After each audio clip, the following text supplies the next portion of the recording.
V današnjem podkastu pa z mano Anita Regula, Živjo. magistra po novem psihosocialnega svetovanja. Ja, Zapomnila res je. ste si.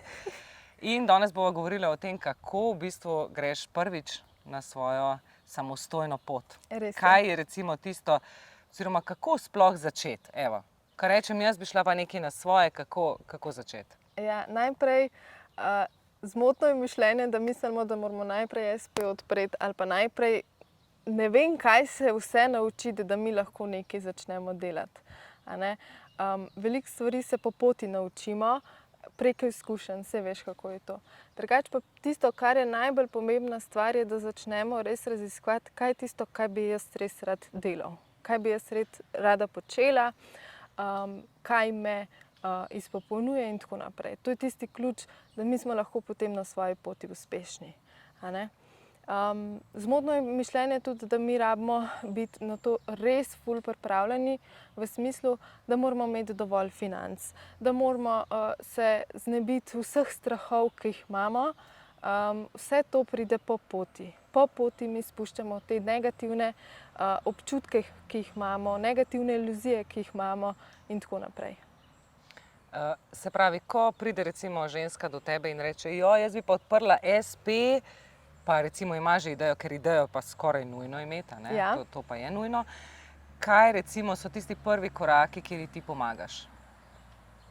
Najprej bi rada povedala, da jaz sem predvsem usmerjena v pomoč ljudem, ki imajo kakšne svoje storitve, razne masaže in svetovanja.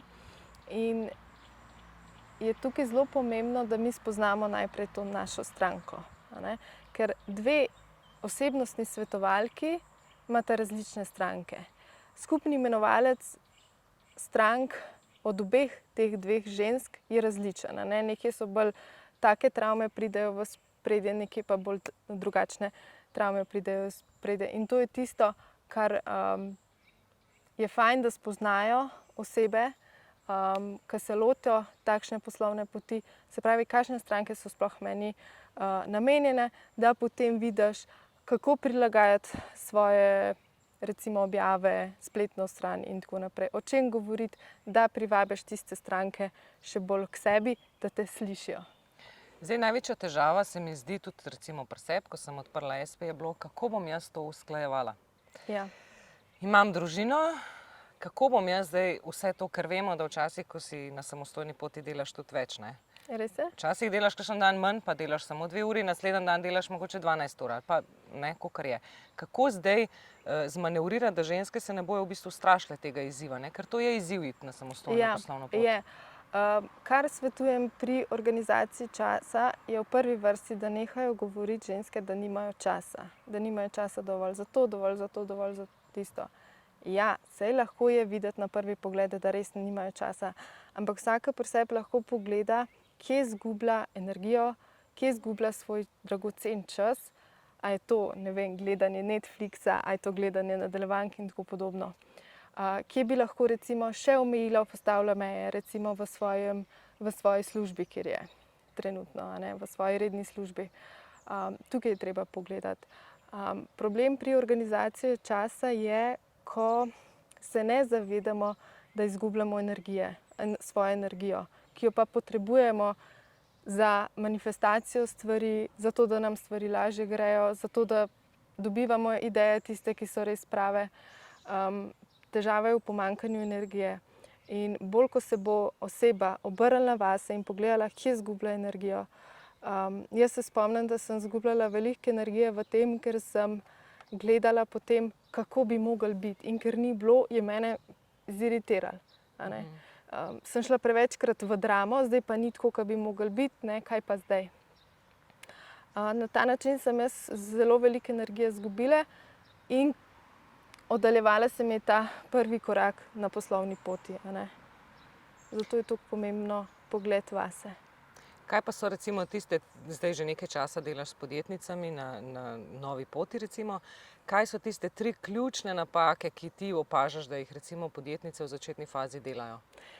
Že to iluzija, zdaj pa, ko bom odprla SP, ko bom napisala eno objavo, zdaj pa bom dobila toliko in toliko ogledov, Ja. toliko in toliko strank, toliko in toliko, ne vem, prodanih kart za dogodek ali pa delavnico. To je tista najbolj pogosta napaka.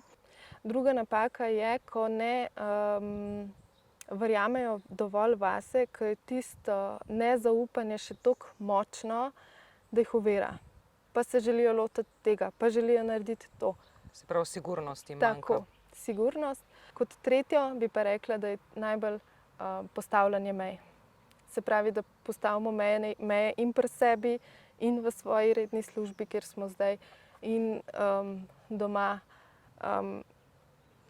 Največkrat se zgodi, da ženske hočemo biti povsod za vse in še vedno gospodinjstvo furati, istočasno posel, pa še redno službo, to ne gre. Jaz lih to, kar si rekla, vest. Dejansko imamo ženske, ali pa tukaj zdaj iz sebe izhajam, Ja. ko odpreš SP, sicer jaz sem na tem že zelo dolg, ampak se mi zdi, da imaš vedno neko slabo vest, ker te nekje doma recimo ni toliko, kot bi mogel biti. In potem kompenziraš in potem se prekuriš. Ker dejansko je. hočeš biti povsod 100%. Dejstvo je, ko ženske govorijo, ja, ženska ima lahko kariero. Ja, lahko ima kariero, ampak ne moreš biti ti, pa lahko rečeš, kar češ, ne moreš biti na večjih koncih 100%. Ne gre. Res je. Ne gre. In tukaj Res se mi je. zdi, da potem imaš slabo vest, kar pa ni ok. Moja napaka je bila ta, da sem mislila, da mora biti hčerka ob meni, in sem imela svetovanje in zraven je bila hčerka in se je igrala in tako naprej. Pa sem ugotovila, da ni to point tega, in sem jo dala v varstvo z drugimi otroci in se je potem imela zelo fajn, veliko se je naučila, se veste, socialne veščine in tako naprej. Pa še ti si bila zares lahko 100% v službi. Tako je. Bila sem lahko bolj 100% pri svojem delu. Zdaj, kakšne napake recimo ponavadi delamo na poslovni poti? Recimo, okay, zdaj bom dala en primer. Imaš že nekje pol leta recimo odprto neko svetovanje, Ja. ali pa frizerski salon ali kakorkoli, pa še zmeraj recimo ne dosegaš tistih rezultatov, ki si jih želel. Kje so ponavadi tisti triggerji, bom rekla, ki se lahko sprožijo, da ti dejansko malo bolj steče, da jih ljudje mogoče zavirajo, ne vede? Zelo strmimo k perfekcionizmu. Objava mora biti dobro napisana, dobro mora biti landing page narejen in vse tako, vse tipi-topi, tudi marketinške guruji nam ful veliko enih napotkov dajo, ampak videla sem, da nas to dostikrat omejuje in potem ne naredimo tega, ne dajemo ven, ker mislimo že v začetku, da ne bomo dobro naredili, da ne bo v redu. Se pravi, jaz bi najbolj to poudarila, ta naš perfekcionizem, ko hočemo biti na vsakem področju 100%. In ni nam treba biti, to je samo dodaten pritisk. Prej, ko bomo to sprostile, prej bojo tudi stranke do nas prišle. Ker vse te negativna čustva, ki jih imamo, odbija naše stranke. Ali lahko obstajam kot samostojni podjetnik brez družbenih omrežij, družabnih omrežij, oprosti, ker dejstvo je, da sama sem v bistvu bila na nek način sovražnik teh družbenih omrežij, nisem imela ne Instagrama, ne TikToka, zdaj imam vse to in me v bistvu v neki fazi prav obremenjuje, ker vem, da moram konstantno nekaj gor dajati. Ali lahko obstajam brez tega? Jaz bi rekla težko. Je pa tukaj za pogledati, kaj tebe toliko v resnici muči pri tej konsistenci, pri tem, da si vedno, da si v ospredju, da te vidijo ljudje in tako naprej. Poznam veliko ljudi, tudi mojih strank, in takšnih, ki ne upajo objavljati, ker ne vejo, kaj si bojo pa ljudje mislili. In učim tudi to, kako se posneti, kako začeti s temi prvi videi. Ne govorim, da učim popolnosti perfekcionizma, ampak predvsem to, da znamo tisti svoj strah, kaj pa bo, če objavim to, kako pa bodo rekli, kaj pa bodo rekli, da to presežemo. To je sicer res en vidik in razumem tudi ta, čeprav jaz tukaj nikoli nisem imela težav. Pa če se objavim, če nekomu ni všeč, naj ne gleda, mi je čisto vseeno v bistvu. Tisti, ki me bo želel spremljati, me bo spremljal. Bolj mi je to, da moram jaz dejansko zdaj, kamorkoli grem, karkoli počnem, moram jaz to poslikati, posneti. Zato, ker A veš, tukaj me bolj obremenjuje, ker jaz sem Ja. bila včasih človek, še na dopustu, nisem skoraj da nobene slike naredila. Pač. Ja. Ne? Jaz tudi tega ne počnem. Tudi moj Facebook zdaj ne ve, kdaj sem šla na morje, ampak tudi ne delim vsakega svojega uspeha. In ni potrebno. Zaradi tega mi ne bomo več strank dobili. Je pa res, da je fajn, da pokažemo na socialnih omrežjih tudi sebe, svoj obraz, kakšne imamo mi prepričanja, kakšne imamo mi interese. To pol stranko bolj pritegne.